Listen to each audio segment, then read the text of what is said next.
What's up, folks? Gabe Montgomery here at 10 Horse Mighty YouTube channel, and I want to talk to you a little bit about some of the baits, some of the soft plastic baits that I like to pitch around during the spawn and the post-spawn. In the springtime, during the spawn and the post-spawn, there's a lot of weather changes that can happen, and it'll cause the fish to get funky. I mean, you've got cold fronts to push through, you've got wind, you've got rain, you have sunny days, you have overcast days, falling water, rising water, stained water, clear water, just a ton of variables, and you have to have several different styles of soft plastics on the deck and adjust to the conditions. So let's kind of talk about some of the different variations and maybe the scenarios in which you can use these baits. You know, one of my favorite baits to throw during the spawn is a beaver type bait, just a Reaction Innovations beaver. The D-Bomb is another one. Missile Baits D-Bomb. Same type of profile. If you're a Strike King fan, the Rage Bug, same way. Let's pull a couple of these out and take a look at them. Bluegill are a major food source for the bass during the spawn. They're constantly around the beds. As the bass are spawning, the bluegill are coming in to raid the nest. And when the bass are done spawning, the bluegill go up to bed and the bass key on them. So a beaver style bait can be excellent in the spawn. Some of the baits, the colors that I like in the Reaction Innovations, the Dirty Sanchez, just that green pumpkinish style bait. And this is, I typically use this in more clear water, but it does work in stained water as well. If the water is really stained and I still want to stay within that beaver lineup, hematobin is another good color, or black and blue, something like that. Switch to that, I think it's called hematoma. It's a beaver color, just black and blue. It's kind of got that goggle eye look, and pretty chunky little fish there, guys. Happy to have that one. In the Missile Baits D-Bomb lineup, Dill Pickle is a good green pumpkinish color. All right. Oh, nice one. Finally caught a good one. Right here at dark, man. What a way to go out. I think we found a nice little area that's holding some fish, for sure. These are all just pre-spawn fish waiting to move up, but nothing wrong with that fish. Nope. And then, of course, you have the black red flake is another standby. Same thing, black and blue too. Now, there are days, for some odd reason, where they will prefer the D-Bomb versus the beaver and vice versa. Not 100% sure why, but it does happen. I've seen it happen even when the color is similar. Now, the Rage Bug, similar profile, a little bit more slender, and it does have the little Rage flanges on there, so it's got just a little bit more action. They make a spicy beaver that has that same kind of tail action. So in clearer water, something like this Dirty Sanchez. In dirtier water, something like this black red fleck. And one of the beauties of the beaver style bait is it's more of a gliding bait. It's real flat, and it has a tendency to do this more gliding action. It's really subtle, so if the fish are in a negative mood, they tend to bite this beaver over a lot of things. They don't want a lot of action, and this is just something that is kind of a neutral presence. The Missile Baits has pretty good scent in it. The Reaction Innovation really doesn't, and the Strike King has that coffee type scent. And I'm a big believer in scent. You know, one of the things that I will definitely do around the spawn is I will use this Spike It marker to not only add color, a little bit of contrast goes a long way, but also add some scent. I do believe that when the fish are on the beds or just coming off of the beds, scent is a key player. Let's talk a little bit about fall rate with soft plastics. It's so critical at times. Any soft plastics, any jig, the fall rate can be everything. There's a couple different ways to adjust the fall rate. Line size, but easiest thing to do is just increase or decrease your weight size. And it's not necessarily how deep it is. A lot of times in shallow water, you would think a 1/4 ounce would be enough, and it usually is. But there are times when they want a faster fall rate. I've fished before, go down a stretch, flipping good looking cover laydowns and stuff, and not get bit throwing a 1/4 ounce, flipping a 1/4 ounce, pitching a 1/4 ounce, and go back through that same stretch with a 1/2 ounce. And you may only be fishing in 2 foot of water. Something about that fall rate triggers them. Sometimes they want a faster fall rate. Sometimes they want that 1/4 ounce or something, even an 1/8 ounce, something that's really gliding. So you just have to kind of play around with that. Each day is different. But I usually start out with a 1/4 ounce and I'll go up to a 3/8. Let's talk a little bit about the setup. 17 to 20 pound fluorocarbon seems to work great. I like a 7, this is a 7'3" Hawgz Custom Light. So 7'3", 7'4", something medium heavy to heavy, but you want some tip so you can make accurate pitches. You want a little bit of tip action there, but you want a lot of backbone to drive that hook home and to get the fish out of that heavy cover. You're doing a lot of shallow flipping. You're flipping in under docks. You're flipping laydowns, heavy grass. You just need some meat, man. You need some meat to get those fish out of there. I like a 7-to-1 gear ratio reel.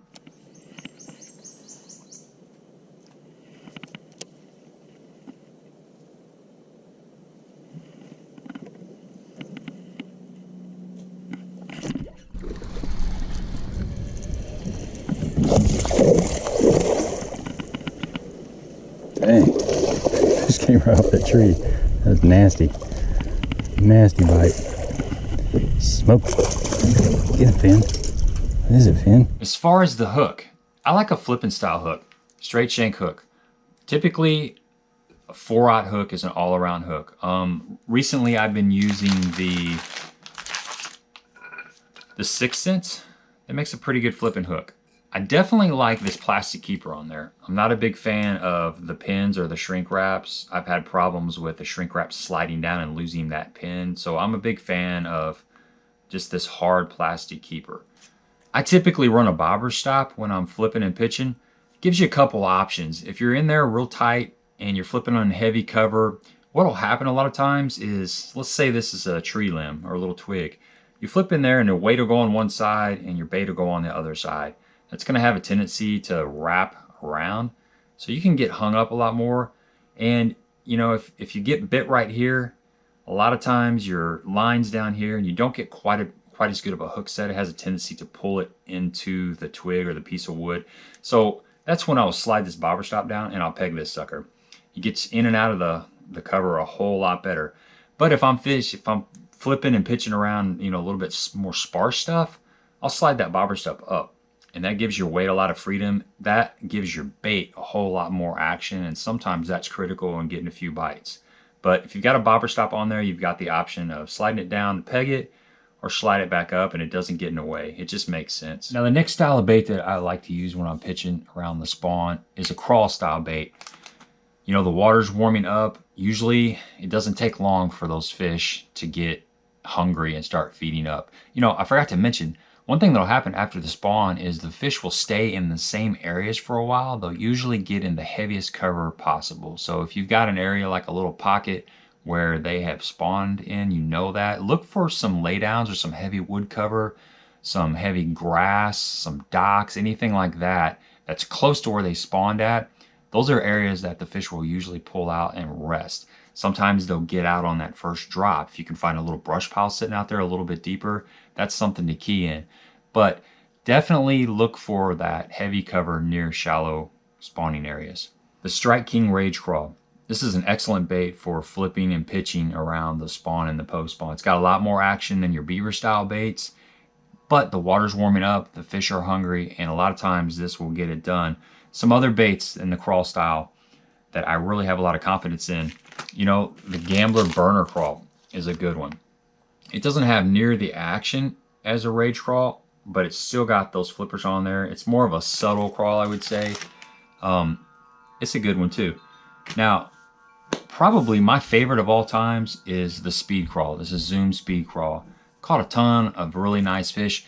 And you know, this bait here is really kind of sneaky around bedding fish. It's smaller, they can suck it in easier. You know, there's quite a bit of difference in the Rage Crawl and the Speed Crawl. And this one gets a lot of bites. The fish just, when they're in a funk, they really like this smaller one. And they've come out with the Magnum UV Speed Crawl. You know, here's the original and here's the Magnum. Quite a bit larger, but the same basic shape, same kind of flippers on it, just a bigger profile. And I've been fishing this around lately, and I'll show you some video clips, some recent fish catches that I've had on this. It's a really good one. If you haven't checked it out, it's a great supplement to all these.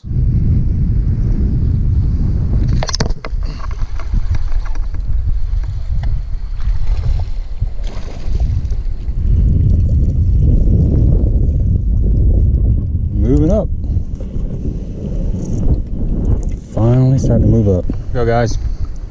Yeah, decent little fish. And that speed crawl again, that Magnum speed crawl. Starting to like this thing, just kind of playing around with it, testing it out. It seems like the fish are finally starting to move up. Finally.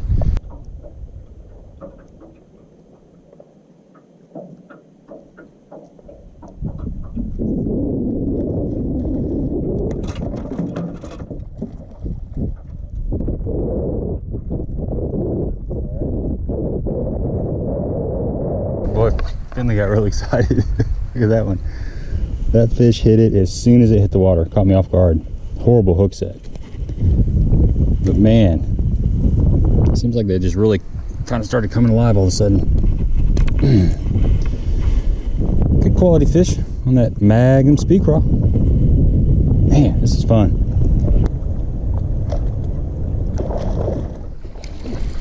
Oh yeah.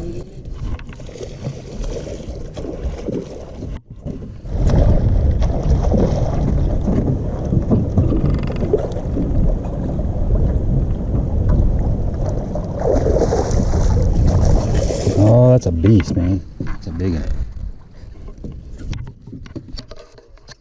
Look at there. Peeing too. Dang. Look at that, guys. Man, that is the first bite I've got. Well, first real bite I've got all day. Dude, that fish is, oh, that's close to sick. In the mouth. Beautiful fish. It has been extremely slow out here. I mean, the water's really stained and I just can't figure anything out. But man, what a nice fish. Fish ate it. It's a beauty. It's a beauty, mate. It's a really good one. If you haven't checked it out, it's a great supplement to all these. Same thing as far as colors go. If you got a little bit clearer to stained water, you're gonna stick with something like in your green pumpkin. As the water gets dirtier, muddier, this is a Killer G color in the Gambler Burner Crawl, and this is a June Bug in the Magnum Speed Crawl. The Speed Crawl pairs up really nicely with a 3/0 hook. A lot of times I'll use the Gamakatsu Superline EWG on this one, or I'll use a 3/0 straight shank flipping hook. When you move up to the Magnum Crawl or the Rage Crawl, this will hold a 4 and this will hold a 5. One of the most popular soft plastic baits in the springtime or any time of the year is got to be the brush hog. It's just responsible for catching so many big quality fish. And the neat thing about Zoom is they now have 3 sizes in the brush hog lineup. They've got the original brush hog, they have got the mid-size brush hog, and then they've got the baby brush hog. Let me hold these up and you can kind of get some reference. So there's the baby brush hog, there's the mid-size, and that's the original. So 3 completely different sizes, and they all have a place. You know, there's times for whatever reason that they don't want a beaver style bait or a D-bomb style bait. They don't want a crawl style bait, but something about the subtle shape. I think it's this slender profile. It has a good gliding action and these kind of ribbon tails. It's just something about the brush hog that they want that action on a certain day. So that's the 3rd style of bait that you definitely want to have up on your deck. And I like to definitely touch these tentacles right here with the Spike It die. Same thing on colors, guys. You know, your green pumpkins, your green pumpkin blue, and then your June bugs and your black and blue. Or black and red glitter is another good color on the brush hog. Something I'll do when I'm up shallow pitching, especially if it's a hard bottom, is I'll turn my front graph off and my back graph off as well. So no electronics when I'm fishing shallow. I had the electronics on. This sun's probably right in your face, but I noticed that I'm seeing a lot of gizzard shad in this grass, and they're just getting spooked. And sometimes I think that transducer pinging off of the hard bottom is kind of freaking these shad out. So it just gives me a little bit more confidence going through shallow area pitching by turning off my graph. All right, the last style of soft plastics for fishing around the spawn and post spawn is a tube style bait. You know, the tube is kind of lost popularity, but man, it's still a good fish catcher, and it's something that is different than all these other baits that I've shown you. So you got to have it in the rotation. One of the tubes that I like to throw a lot is the Charmer tube. It's a 4-inch flipping tube. They've got several great colors. Deb's Dynamite's a good one. You got this melon, what's it called? Dark melon and gold flake. Green pumpkin is hard to beat. But there's something about the action, the spiraling action of a tube that just draws strikes when these other baits do not. Another bait that just came out last year is made by Big Bite Baits, and it is the BFE. It's another great tube style bait. It's actually kind of a tube / creature bait. It's got that kind of beaver flipper on there, but this is the BTL, aka the color 7. Really cool color. It's got a little bit of everything going on in there. The Bedlam is another color. The Tilapia Magic, which I don't have out, is the color that I've caught several fish on, quite a few fish on actually in the last several months.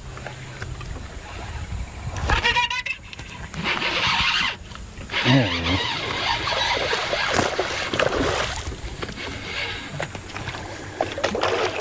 There we go. It's a nice BFE fish. Best flipper ever? I don't know. It works though.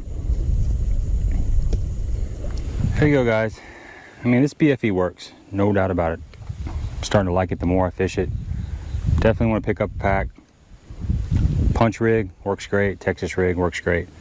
So check it out. Another style is the crawl tube.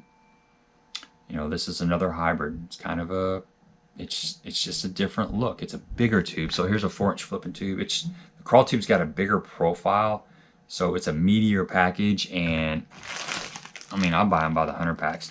That is a Big Bite Baits as well, the crawl tube.